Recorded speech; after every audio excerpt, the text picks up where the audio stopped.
Previous year question discussion में आज का question, if you travel through the Himalayas you are likely to see which of the following plants naturally growing there. अब इस question में आप पहले इसका क्वेश्चन पढ़िए और कमेंट भी करिए कि क्या क्वेश्चन होगा, बिकॉज जब आप एक्टिवली पार्टिसिपेट करेंगे तो आप इश्यू भी बता पाएंगे कि आपके दिमाग में क्या चल रहा है। बिकॉज हमें यहां सीखना है कि हमारे दिमाग में क्या चल रहा है जब हम क्वेश्चन देख रहे हैं और वास्तव में हमें क्या सोचना चाहिए था। तो आपको एक्टिवली एंगेज होना है। अब यहां पर जब यह क्वेश्चन पढ़ रहे हैं तो ऑब्वियसली बात है, यहां पर यह वर्ड इंपॉर्टेंट है, नेचुरली। ओक, रोहेडोडेंड्रॉन, सैंडलवुड, बांज, बुरंश और चंदन। अगर कोई हिंदी मीडियम में पढ़ रहा है तो हो सकता है कि उसको यह वर्ड ना पता हो, उसको यह देखना है। रोहेडोडेंड्रॉन जो है आपका टेम्परेट फॉरेस्ट में। अब यहां पर सैंडलवुड देखना है। अब ये चंदन, चंदन की लकड़ी साउदर्न इंडिया में है। रेड सैंडलवुड अलग है, सैंडलवुड अलग है। अब कई लोग रेड सैंडलवुड को सोचकर हो सकता है सोच ले कि सैंडलवुड वहीं होती, यहां नहीं होती होगी, तब उसका थिंकिंग तो गलत है, बट सही है। चंदन की लकड़ी अलग है, लाल चंदन अलग है, पर चंदन की लकड़ी भी यह है जो है साउथ इंडिया में ही है। तो अगर आप 3 हटा देते हो तो आंसर आ जाएगा। और इस क्वेश्चन से यह समझना है कि जब यूपीएससी किसी जो है प्लांट के बारे में क्वेश्चन पूछता है तो वो कहां का नेटिव स्पीशीज है, कहां पर वह प्रमुखतया मिलता है, इस पर उसका नजर होती ही होती है। अगर हम आगे के भी क्वेश्चन देखेंगे तो यूपीएससी ने उसी नजर से जो है क्वेश्चन पूछा है। यह हमें पता होना चाहिए प्रीवियस ईयर क्वेश्चन करते हुए। नेक्स्ट क्वेश्चन, यह क्वेश्चन 2021 में आया है। क्वेश्चन क्या है? With reference to palm oil consider the following statement. The palm oil tree is native to Southeast Asia. The palm oil is a raw material for some industries producing lipstick and perfumes. The palm oil can be used to produce biodiesel. अब यहां पर pattern उसका same है। जब वह plant पूछ रहा है तो कहां का नेटिव स्पीसीज है, उसका रीजनल डिस्ट्रीब्यूशन क्या है। अब जब यह 2021 में क्वेश्चन आया था तो पाम ऑयल की वजह से कैसे जो है बायोडाइवर्सिटी पर असर पड़ रहा है। इंडोनेशिया, मलेशिया जो विश्वतरेखीय ट्रॉपिकल रेन फॉरेस्ट है, कैसे वहां पर मोनोकल्चर स्टेब्लिश हो रहा है। अगर ऐसा क्वेश्चन है तो तुरंत सोचना चाहिए था कि अगर यह न्यूज आ रही है तो जरूरी थोड़ी है कि वहां का वह नेटिव स्पीसीज होगा, क्योंकि अगर नेटिव स्पीसीज होगा तो जरूरी नहीं कि वो वहां की बायोडाइवर्सिटी को खतरा पहुंचाएगा। और ये पाम ऑयल लगातार चर्चा में था। तो अगर वह आप इस तरह सोचते हो, पहले तो आप ये सोचिए कि आपने क्या सोचा इस क्वेश्चन को देखकर, क्योंकि आपने जब इस क्वेश्चन को देखा तो ये सोचा होगा ये फैक्ट है, हमें रटा हुआ होना चाहिए था। जरूर नहीं कि एग्जाम में आपको ये रटा हुआ होगा। क्वेश्चन को सोचकर जो न्यूज थी उससे आपको रिलेट करना है कि मैं कैसे सोचता, और आपने क्या सोचा वह भी आपको कमेंट करना है, और आप इससे क्या सीख रहे हो वह भी आपको कमेंट करना है, ताकि जो है उसी अकॉर्डिंग जब मुझे बाद में डिस्कशन करना हो तो मैं उन पॉइंट्स को ले पाऊं और आपके वह डाउट जो है वह क्लियर हो सके। तो अगर इस तरह सोचोगे तो यह तुम गलत करोगे, नहीं ये सही नहीं होगा। जो ही ऐसा करते हो answer automatic in front of you है। यूपीएससी कभी नहीं चाहता कि तुम्हारा सिलेक्शन ना हो, वह चाहता है सिलेक्शन हो। आपको उस नजर से सोचना है।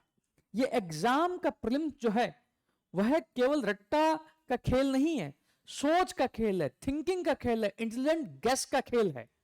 ऐसा नहीं कि यूपीएससी का पेपर कुछ भी अजीब आ रहा, अजीब भी आ रहा है, तब भी आपको वहां से क्वेश्चन को करना है जो है आना चाहिए, थिंकिंग आनी चाहिए कि प्रश्न कैसे होगा, उत्तर कैसे निकलेगा। नेक्स्ट क्वेश्चन देखते हैं। नेक्स्ट क्वेश्चन है, which of the following region of India has a combination of mangrove forest, evergreen forest, deciduous forest. अब मैंग्रोव कहां होंगे? कोस्टल एरिया में। एवरग्रीन फॉरेस्ट जहां पर बहुत ज्यादा रेनफॉल, एंड डेसिडुएट्स फॉरेस्ट जहां पर कम रेनफॉल भी।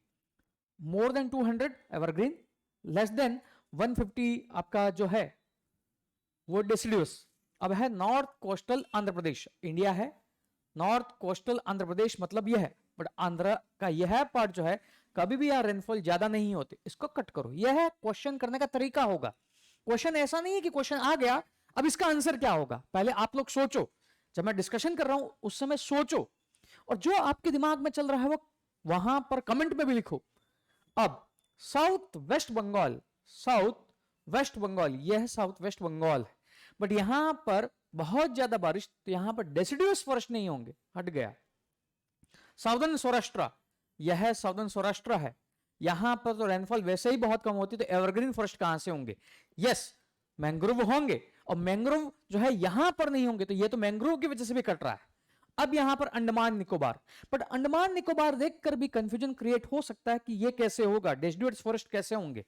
अब अंडमान निकोबार है तो पूरा आपको उसका विस्तार पता होना चाहिए, मैंग्रोव यहां होंगे, एवरग्रीन हमें पता है। अब ये जो पूरा विस्तार है उसको देखना है कि यहां पर क्या इंटीरियर में या जो नॉर्दर्न पार्ट है वहां पर क्या डेसिडुअस फॉरेस्ट नहीं होंगे। अगर वहां से भी कंफ्यूजन होता है तो किस तरह आप इन तीन को हटाकर भी आंसर पर पहुंच सकते हो, इस तरह है यह क्वेश्चन करना है। और ऐसे ही ज्योग्राफी में जब इस तरह के क्वेश्चन आते हैं, जब इस तरह का स्टेटमेंट आता है, चाहे ज्योग्राफी हो चाहे हिस्ट्री हो, आपको इसी तरह जो है क्वेश्चन करना है, यह नहीं कि आंसर क्या होगा। नेक्स्ट क्वेश्चन, यह 2021 का क्वेश्चन है। आपको जब ये बुकलेट मिली होगी तो इस बुकलेट में 2021 के आंसर में स्टार मार्क लगाया हुआ होगा, बिकॉज यूपीएससी ने अभी तक अपना ऑफिशियल की रिलीज नहीं किया है। जब उसने ऑफिशियल की रिलीज नहीं किया तो although I am explaining, but वहां पर आंसर नहीं लिखे गए हैं, क्योंकि हमें यूपीएससी के ऑफिशियल आंसर को फॉलो करना है। बट हम यहां एक्सप्लेनेशन कर रहे हैं तब भी हमें सोचना है कि क्या क्वेश्चन होगा, क्या हम सोचते, और यूपीएससी का तरीका क्या था। नो डाउट हमारे डिस्कशन में हो सकता है कि कई बार ऐसे क्वेश्चन में हम आंसर गलत हो जाए और यूपीएससी का कुछ आंसर अलग हो, बट हमें उससे यह सीखना हमारा थॉट क्या था, उस थॉट में कहां कमी रह गई, जिसे हमें नेक्स्ट टाइम वापस इंप्रूव करना है। नो डाउट इससे गलत होंगे, बट गलत में भी प्रोबेबिलिटी इतनी होगी कि आपके चांसेस जो हैं वह ज्यादा होंगे। यह एग्जाम प्रोबेबिलिटी का है, एब्सोल्यूटनेस का नहीं है कि आपके कितने सही होंगे, यह हमें याद रखना है। क्वेश्चन है, moringa is a leguminous evergreen tree, यह एक फलीदार सदापर्णी वृक्ष है। तमारिंड ट्री, इमली का ट्रेंड जो है, इमली का पेड़ जो है वह साउथ एशिया में का जो है एंडेमिक है, साउथ एशिया का जो है दक्षिणी एशिया का स्थानिक वृक्ष है। In India most of the tamarind is collected as a minor forest produce, MFP की तरह कलेक्ट किया जाता है। India exports tamarind and seeds of moringa, tamarind और मोरिंगा के सीड्स भारत एक्सपोर्ट करता है। Seeds of moringa and tamarind can be used in the production of biofuel, जैव ईंधन के तौर पर उपयोग में लाया जा सकता है। अब जब यहां क्वेश्चन पढ़ोगे तो एक बार तो डाउट होगा इस क्वेश्चन को ना करें क्योंकि टू मच है, बट फिर भी सोचने का तरीका क्या होगा जिससे हम गलत कर सकते हैं। इस थर्ड स्टेटमेंट को देखकर हम यह सोचेंगे कि माइनर फॉरेस्ट प्रोड्यूस तो नहीं होना चाहिए। जब भारत इतना एक्सपोर्ट कर रहा है तो वो माइनर फॉरेस्ट प्रोड्यूस कैसे हो सकता है। अगर आप यह सोचते हैं तो आप यहां पर 3 को हटाएंगे और आंसर 1 2 4 5 पर पहुंच जाएंगे।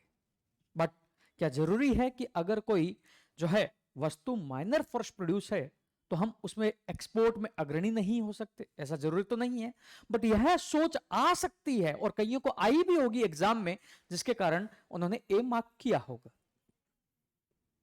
दूसरा, अब यहां पर जो आपका ये मोरिंगा है और यह जो इमली का पेड़ है, तामारिंद है, इसके बारे में हम कहीं पढ़ते नहीं है। बट जैसे मैंने पहले ही बोला कि कोई भी जो है पादप है या पेड़ है उसका रीजनल डिस्ट्रीब्यूशन क्या है, यह यूपीएससी पूछता है, जो इसने यहां पर यह पूछा है।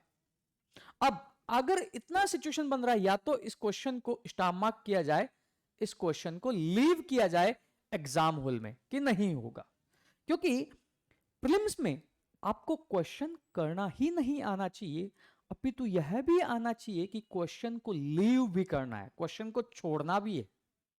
100 के 100 क्वेश्चन नहीं करने हैं, बिकॉज कई बार हम अननेसेसरी रिस्क ले लेते हैं जिसकी वजह से जो है हम आउट हो जाते हैं। यह भी ध्यान रखना है।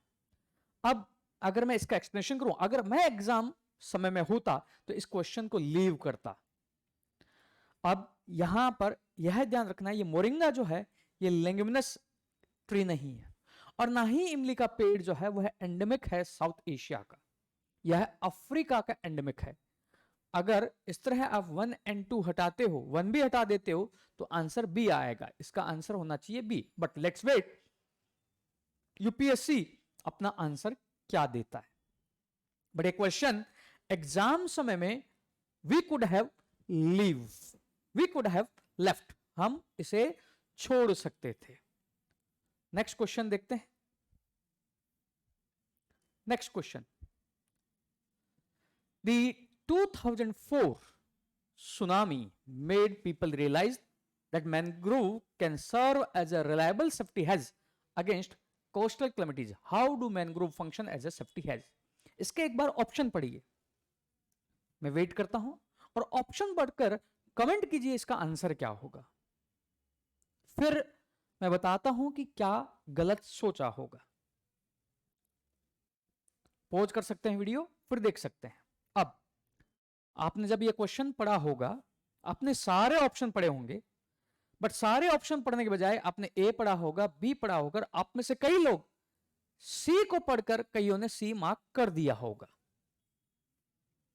सी मार्क कर दिया होगा, बिकॉज एग्जाम में हम बहुत जल्दबाजी में रहते हैं। यह भी याद रखना है कि 2011 में एक बुक आई थी थिंकिंग फास्ट एंड स्लो, उसके जो ऑथर हैं जिन्हें नोबेल प्राइज भी मिला है साइकोलॉजी में, वो कहते हैं कि हमारे माइंड में दो जो है माइंड वर्क करते हैं, सिस्टम 1, सिस्टम 2।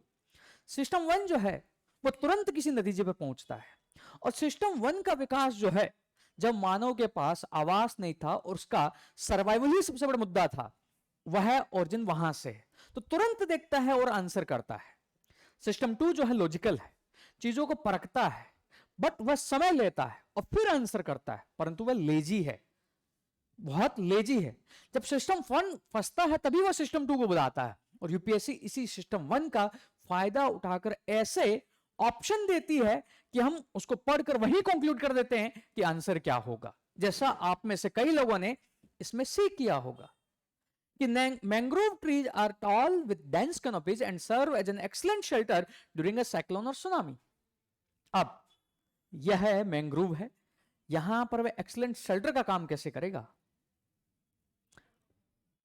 क्योंकि आपको वो शेल्टर तो प्रदान नहीं करेगा ना, कि लोग वहां थोड़ी जाएंगे। अब यहां पर डी एक ऑप्शन भी है, the mangrove tree do not get uprooted by storms and tides because their extensive roots, जो उनमें इस तरह एक्सटेंसिव रूट्स होते हैं। अब जब आप सी और डी पढ़ोगे तो ऑटोमेटिक, अगर आपके सिस्टम 1 ने सी का है तो तुरंत फिर डी पर जब जाओगे सिस्टम 2 कहेगा नहीं सी गलत हो सकता है, वापस विचार करो, फिर आपका सिस्टम 2 अटैक करेगा और सोचोगे नहीं डी होना चाहिए, सी कैसे हो सकता है, और इसका आंसर है डी। यूपीएससी में जब भी है आपको आंसर आता भी हो तो तुरंत कंक्लूड नहीं करना, और यही आपको प्रैक्टिस करनी है कि आप सिस्टम 2 को रिकॉल करवाओ। सिस्टम 1 पर ज्यादा भरोसा मत रखो, हां सिस्टम 1 पर भरोसा रखना है बिकॉज अदरवाइज पेपर कंप्लीट नहीं होगा, बट इतना प्रैक्टिस भी करना है कि तुरंत फंसो तो सिस्टम 2 को रिकॉल करो और सिस्टम 1 को समझाओ कि नहीं मैं 3 ही ऑप्शन नहीं पढ़ूंगा, मैं सारे ऑप्शन पढ़ूंगा, तभी वह लॉजिकल रूप से सिस्टम 2 को रिकॉल करेगा और आप सही आंसर पर पहुंच पाएंगे।